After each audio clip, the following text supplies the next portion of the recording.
그러니까 결국 죄는 어떤 행동이 아니라 존재 자체의 문제다. 그렇죠. 우리 존재 자체의 문제인 겁니다. 역사에서도 알 수 있듯이.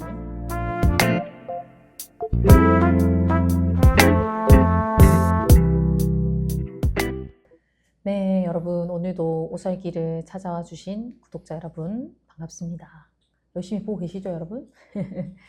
네, 오늘은 우리 삶과 신앙에서 절대 빼놓을 수 없는 주제죠. 죄와 그 결과. 오늘 설교 말씀 제목도 죄란 무엇이며 그 결과는 무엇인가, 이 제목이었어요. 그래서 좀 제목만 들으면 사실 좀 무겁게, 이 죄란 단어 자체가 그렇잖아요. 그렇지만 사실은 이 주제를 바로 알아야 복음이 얼마나 큰 은혜인지 깨달을 수 있는 것 같습니다. 목사님 어떻게 생각하세요? 네, 그렇죠. 죄는 상당히 무거운 주제이지만 네, 이 죄라는 것을 알게 되면 하나님께서 우리를 얼마나 더욱 사랑하시는지를 알 수 있을 것 같습니다. 맞아요. 죄를 제대로 알아야 사실 복음이 무엇인지도 깨달을 수 있죠. 알게 되는 것 같아요. 오늘 이제 본문이 로마서 5장 12절에서 12절에서 14절. 본문이 되게 짧긴 했어요. 근데 이 본문에 본문에 보면 이제 성경은 죄가 아담 한 사람으로 말미암아 세상에 들어왔다, 네, 이렇게 네, 이제 딱 네. 밝히고 있거든요. 네. 근데 이 말은 좀 단순히 옛날 이야기인지 아니면 지금도 네, 적용이 되는 건지 우리가 이걸 어떻게 받아들여야 될까요? 옛날 이야기일 수가 없죠. 우리 현실에 아주 깊이 뿌리 내린 어떤 사회 문화라던가 어떤 현상을 보면 네. 알 수 있죠. 단순한 예를 하나 들어보면 네, 현대 사회의 어떤 정치적인 제도를 보면 삼권 네. 분립을 하잖아요. 삼권 분립. 네네네. 그게 이제 행정, 입법, 사법권 이 세 개를 분리하는데 왜 그러냐면 하나의 어떤 권력 기구가 힘을 굉장히 압도적으로 많이 가지게 되면 부패하게 되거나 그쵸. 권력적인 어떤 폭력성을 가지게 된다는 네네. 거죠. 그래서 힘의 균등, 힘의 균형을 맞추기 위해서 이 삼권을 분리하거든요. 네네. 그것만 봐도 우리가 얼마나 죄라는 이러한 어떤 현상에 노출되어 있는지, 그리고 권력을 그리고 자기 이익을 얻기 위해서 그 힘을 쓰고 싶어 하는지에 대해서 잘 알 수 있을 것 같습니다. 그러니까 결국 죄는 어떤 행동이 아니라 존재 자체의 문제다. 그렇죠. 우리 존재 자체의 문제인 겁니다. 역사에서도 알 수 있듯이. 예. 그렇다면 또 성경은 죄의 결과가 사망이라고 네, 말을 네. 하는데요. 그런데 보통 사람들은 좀 죽음은 그냥 자연스러운 일 아닌가 이렇게 하고, 사실 네. 저도 이제 책을 좋아하는 편이어서 뭐 여러 가지 책들을 읽다 보면 이제 특히나 신앙이 없는 분들은 이 죽음이 그냥 숨 쉬듯이 자연스러운 일이고 받아들여야 되는 일이고 이렇게 말씀하시는 그쵸. 분들이 많아요. 네. 어떻게 생각하세요? 그 부분은 고대 사회에서도 마찬가지였어요. 특히 스토아 학파에서는 네.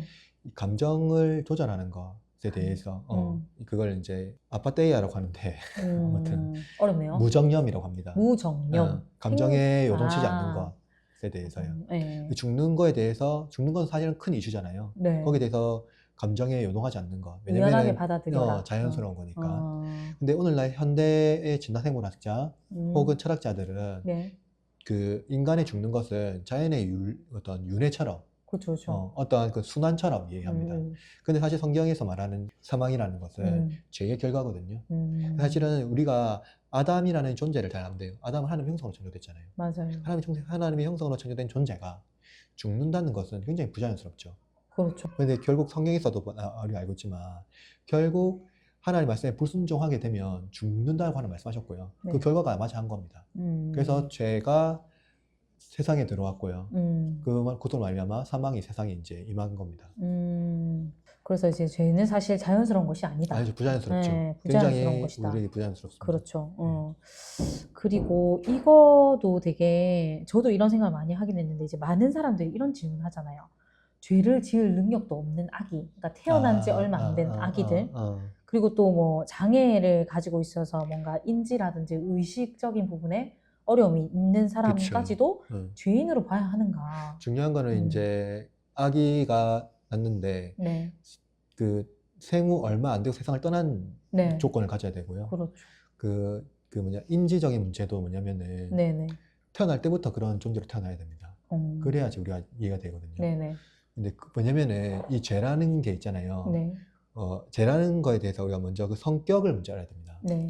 사람들은 종종 죄를 무의식 중에 짓는다고 말하거든요. 그렇죠. 예, 잘 모르고 지었다. 이게 뭐 근데 사실은 그게 얘기하죠. 핑계 대기 좋은 어떤 형태죠. 그렇죠. 근데 이제 우리가 알다시피 우리가 옳고 그름에 대한 분별을 못하지 않습니다. 하죠. 합니다. 네. 근데 우리가 옳고 그름의 분별에 있어서 옳은 것을 택하느냐 했을 때 대부분 그렇지 않습니다. 나에게 유리한 네, 걸 나에게 택하자. 유리한 것을 보통 해요. 그렇죠. 그래서 상권 분립을 하거든요. 네. 그러니까 그래서 우리가 견제를 해야 돼요.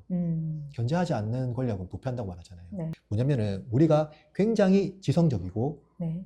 이성적이고 의식적으로 죄를 짓는다는 겁니다. 그런데 자기한테 유불리를 이제 그쵸. 판단해서. 그런 여기서 질문이 생기죠. 아까 말한 것처럼. 네네. 그러면 악인은요? 의식적으로 깨어지지 죄를 짓지 않았던 생후 얼마 되지 않아서 네네. 혹은 어떤 태어날 때부터 인지적 장애가 있는 사람들에 네. 대해서는 우리가 어떻게 판단해야 되냐. 죄가 만약에 진짜 지성적, 의성적인 어떤 판단이라면 우리가 아까 말했던 것처럼 죄는 행동이 아니라 아까 존재라고 했잖아요. 맞아요. 네. 존재라고 하셨죠. 우리가 네. 죄인으로 태어나는데 그렇죠. 중요한 건 이거예요.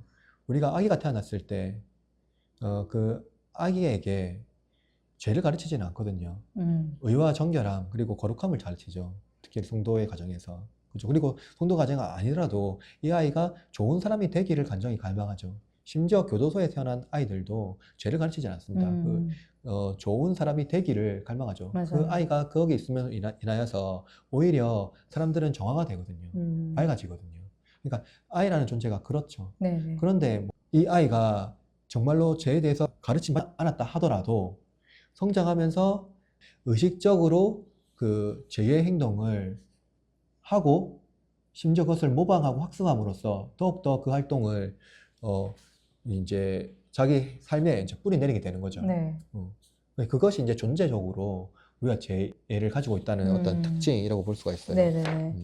죄인으로 태어났기 때문에 거기에 대한 어떠한 책임과 죄책을 그렇게 태어난 사람에게 묻는 것은 사실 과혹해 보이잖아요. 그렇죠. 네. 네. 근데 문제는 우리 스스로 있잖아요. 그 가혹함을 자꾸 우리 스스로 나 자신을 정죄하게 한다는 거죠. 네. 그러니까 나는 왜 이렇게 태어났을까? 자꾸 타인을 부러워하거나 혹은 나의 어떠한 존재 자체를 좀 미워하는 네. 어떠한 형태를 가져. 그런데 이겁니다. 우리는 원죄 때문에 하나님이 나를 싫어할 거다. 하나님 난 정죄할 거다고 생각하는 사람들이 있는 것 같은데. 네네. 그래서 불신자 중에는 종종 그 원죄에 대해서 하나님이 인간을 죄인 취급한다 하는 사람이 있을 수 있을 것 같은데. 그런 얘기 많이 하시죠. 네. 중요한 것은 하나님이 우리가 그렇게 태어난 것에 대해서 정죄하거나 책임을 묻지 않는다는 거죠. 얘가 한번 예를 들어 볼까요? 만약에 우리 자녀들 중에 날 때부터 어떤 장애를 가지고 태어났다 네. 했을 때 네. 그렇게 태어난 아이에게 책임을 물으실 겁니까? 예, 그렇게 태어난 거에 대한 책임. 그렇게 태어난 거에 것에 대한 대한 책임. 아니요, 물을 수 없죠. 혹은 뭐 그럼 저주할 겁니까? 아니죠. 그냥 그 그렇지 존재 않죠. 자체로 인정해야죠. 인정할 뿐만 아니라 어떻게 그 아이를 평생 돌보고 그 아이가 좀 더 온전한 삶을 살 수 있도록 그 최선을 다할 거 아닙니까? 그렇죠. 심지어 있잖아요. 그런 자녀가 자신의 삶을 망가뜨리고 자신을 저주하고 부모가 그 사람들을 내버려 둘까요? 진짜 뭐 좋은 부모라면? 아니죠. 그 자녀가 좀 더 행복한 삶을 살 수 있도록 최대한 애를 쓸 거 아닙니까? 하물며 우리 하나님은 어떨까라는 겁니다. 하나님은 우리가 그렇게 태어났기 때문에 우리를 저주하거나 정죄하거나 그렇지 않는다는 거죠. 그러니까 하나님은 어떻게 하셨냐면 자기가 직접 우리와 같은 그런 존재가 되신 거예요. 그렇죠. 그리고 죄가 없으시지만 죄인처럼 여겨진 겁니다. 그래서 우리를 구원하신 거거든요. 그러니까 이것이 우리가 알고 있는 생후 얼마 되지 않고 세상을 떠난 아기 혹은 인지적 장애가 있는 사람들에 대한 하나님의 은혜라는 거죠. 만약에 아기가 구원받았다는 거 하는 거는 아기가 어떤 행동을 해서 구원받는 것이 아니라 또 하나님 앞에 구원받을 만한 일을 한 것이 아니라 은혜로 은혜로 구원받은 거죠. 모든 사람에 다 포함이 되는 겁니다.